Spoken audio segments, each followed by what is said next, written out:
যে উনি তো আমার দলের লোক না, উনি আমার দলের লোক না, উনি তো খেলাফত আন্দোলনের লোক। অসুবিধা কি?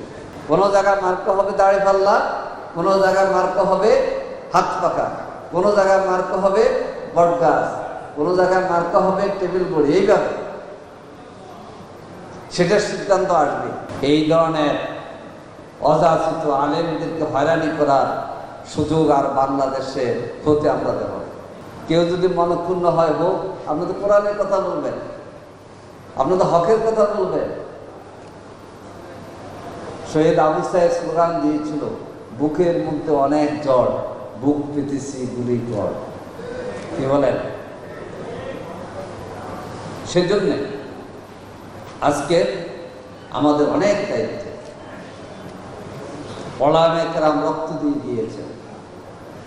আল্লামা সাঈদ 13 বছর 1 মাস জেলে ছিলেন। আমাদের প্রিয় নেতা এটি মাজারুল ইসলাম 14 বছর জেলে ছিলেন। আজাদ ভাই বলেছেন, আব্দুল হালিম আমাকে তো ডাকো, অনেক প্রোগ্রাম দিতে চাও, কিন্তু আমি তো মনে করেছি যে আমি একজন মৃত মানুষ। আল্লাহ তাআলা রহমত এবং মানুষের আন্দোলনে আমি তোমাদের কাছে জীবিত হিসেবে ফিরে এসেছি। সেজন্য আলেম ওলামাদের এই রক্তকে কাজে লাগাতে হলে আগামী নির্বাচনে সৎ চরিত্রবান ব্যক্তিদেরকে বাংলাদেশের রাষ্ট্রীয় ক্ষমতা, বিশেষ করে সংসদ সদস্য হইতে নির্বাচিত হতে পারে সেই ভূমিকা রাখতে হবে আপনাদের। দেখেন, ঢাকার 7 আসনে আমাদের প্রার্থী হলেন হাফেজ মোহাম্মদ এনায়েতুল্লাহ ভাই। তিনি হাফেজ কোরআন। আলহামদুলিল্লাহ, একজন হাফেজ কোরআন সংসদে যাক, এটা কি আমরা সবাই চাই না? একজন সাইকুল হাদিস সংসদে যাক, এটা আমরা চাই? একজন কারিউল কোরআন সংসদে যাক, এটা কি আমরা চাই? বাংলাদেশের একটি মসজিদের খতিব সংসদ সদস্য এটা আমরা চাই কিনা? ইনশাআল্লাহ আগামী দিনে বাংলাদেশের পার্লামেন্টের নমুনা হবে। সংসদ সদস্য হিসাবে খতিব কথা বলবে, সংসদ সদস্য হিসাবে আলিয়া মাদ্রাসার প্রিন্সিপাল কথা বলবে, সংসদ সদস্য হিসাবে একটা কওমি মাদ্রাসার প্রিন্সিপাল কথা বলবে। আগামী নির্বাচনে আলেমদের এই ভূমিকা ত্বরান্বিত হবে, এটা আমরা প্রত্যাশা করি। আপনারা কি বলেন?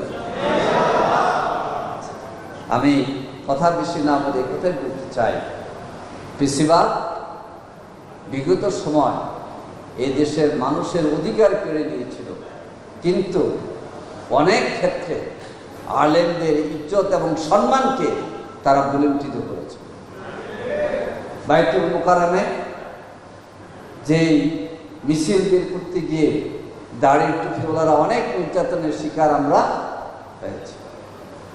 অনেক মসজিদের ইমাম,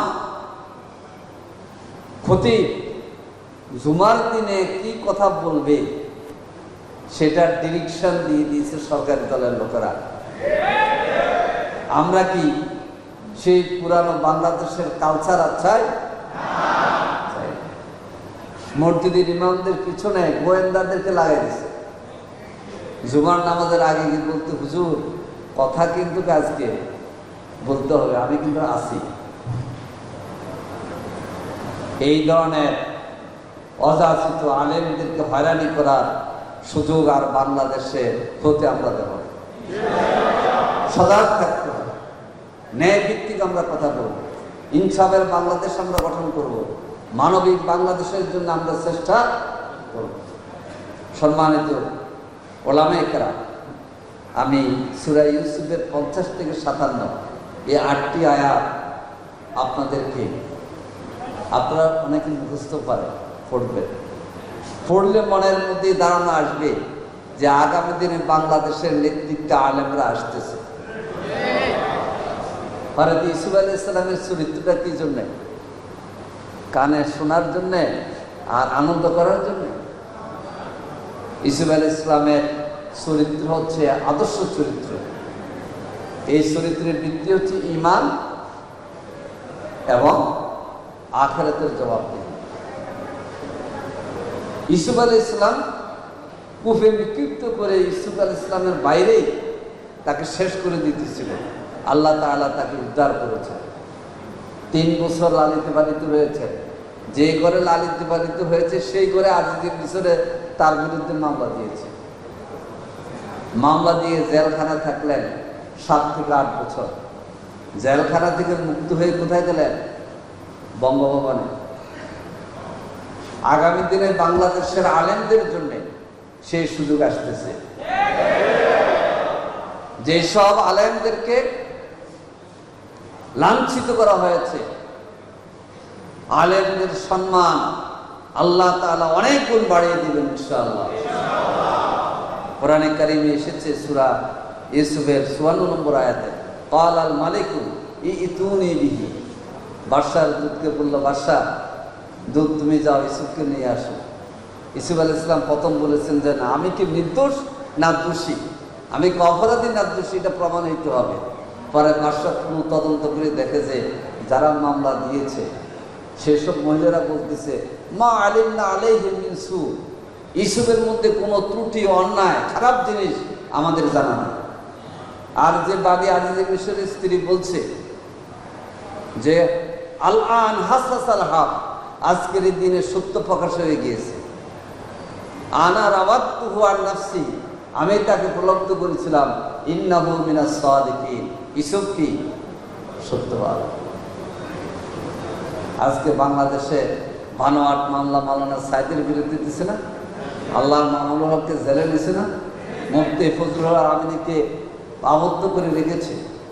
এই সকল কিছু উন্মোচিত হচ্ছে, দিবালোকের মতো স্পষ্ট হবে বাংলাদেশের আলেমরা সৎ পথে মানুষকে দাবিত করার জন্য কাজ করেছে।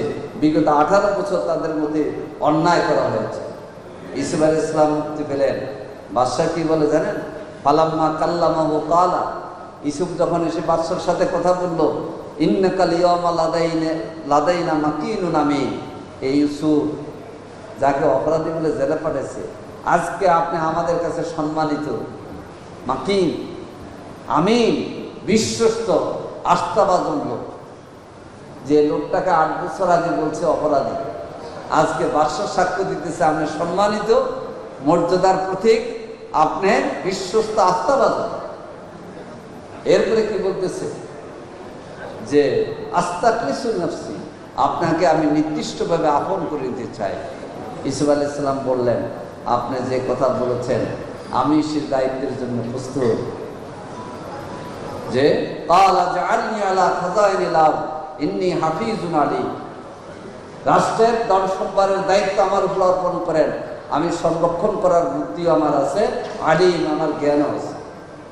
আল্লাহ তাআলা ইউসুফ আলাইহিস সালামকে বললেন, কাযালিকা মাক্কান্না লিইউসুফা ফিল আরদ, এইভাবে ইউসুফকে বাইরে মেরে ফেলতে চেয়েছিল, জেলখানা দিয়ে তাকে ইজ্জত বিনষ্ট করেছে, আজকে আমি মিশরের জমিনে ইউসুফকে প্রতিষ্ঠিত করে দিলাম। প্রিয় ভাইরা, আমাদের আলেম সমাজ, আল্লামা সাইদি চলে গিয়েছেন মুস্কি হাসি দিয়ে, অনেক আলেম জীবন দিয়েছেন, মাদ্রাসা ছাত্ররা শহীদ হয়েছে, শাপলার ঘটনা ঘটেছে, বাউনবাড়িতে ঘটনা করেছে, ঢাকাতে আমার ভাই খলিলুর রহমান বলেছেন একদিনের 400 স্কুল এবং মাদ্রাসার ছাত্র গ্রেপ্তার হয়েছিল সাইদি মঞ্চ করতে গিয়ে। এই সকল কষ্টের বিনিময় আল্লাহ তাআলা এই দেশকে মানুষের মানবিক সমাজের জন্য উন্মুক্ত করেছে। এই জন্য আগামী দিনে আলেম ওলামাদের নেতৃত্ব কায়েম করার জন্য আমাদের সকলকে ভূমিকা রাখতে হবে ইনশাআল্লাহ। আমি অনুরোধ জানাবো, আল্লাহ তাআলার প্রিয় গোলামদেরকে নির্বাচিত করার জন্য আমরা চেষ্টা করব। এই 6টি ইসলামী দল, সমমানা দল বা ইসলামী শক্তির সাথে সমমানা যদি আরও অনেকে আসে, ইসলামিক ব্যক্তি আসে, কোনো শক্তি আসে, আমরা সংঘবদ্ধভাবে সবার জন্য কাজ করার জন্য সচেষ্ট থাকব। আমি এটা মনে করব না যে উনি তো আমার দলের লোক না, উনি আমার দলের লোক না, উনি তো খেলাফত আন্দোলনের লোক, অসুবিধা কি? উনি আমার দলের ইসলামী আন্দোলন বাংলাদেশের লোক তো। আবার ইসলামী আন্দোলন বাংলাদেশ, খেলাফত আন্দোলন, খেলাফত মজলিস মনে করবে উনি তো আমাদের দলের লোক না, কিন্তু জামাত ইসলামের লোক, ইসলামের লোক। এই মনোবৃত্তিতে ইনশাআল্লাহ জোয়ার শুরু হয়েছে, জোয়ার অব্যাহত থাকবে, আমরা বিশ্বাস করেন।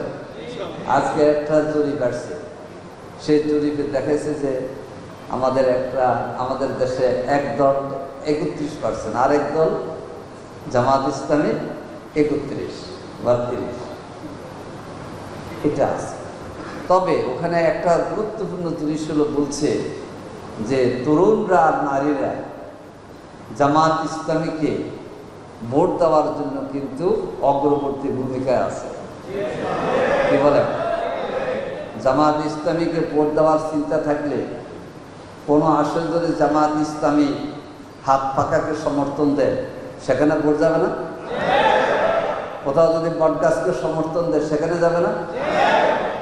এই জন্যে আমাদের মাঝে আলোচনা আছে যে ইসলাম শক্তি যারা আমরা, দরকার হলে একটা বাক্স হবে আমাদের, আসেন সেভাবে আমরা কাজ করব। আমাদের পরিচয় আমরা মুসলমান, ইমানদার, এবাদুর রহমান। যখন এবার এই মিশনে কাজ করতে যাব, প্রত্যেকের পরিচয় হবে আব্দুল্লাহ এবাদুর রহমান।